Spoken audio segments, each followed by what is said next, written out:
One of the key principles of Judo is maximum efficiency with minimal effort, Seiryoku-Zenyo, which allows Judo practitioners to throw opponents that are physically bigger and stronger than they are.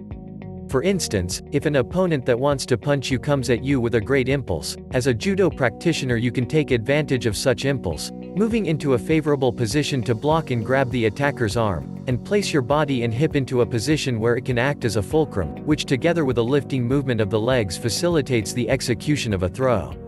Action and reaction is another important principle of Judo. When we push a person, there is an instinctive tendency for that person to react by pushing back in the opposite direction.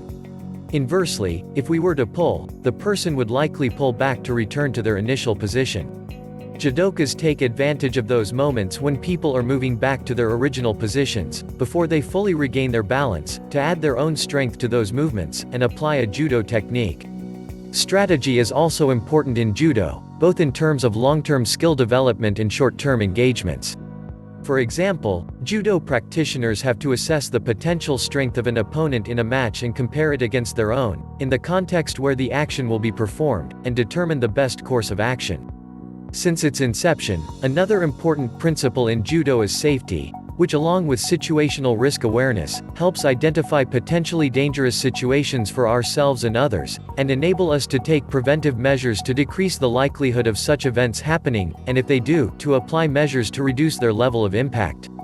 Another key principle of Judo is mutual benefit, Jita-Kyoei, which is intended to develop trust and to encourage mutual assistance to bring prosperity for the self and others.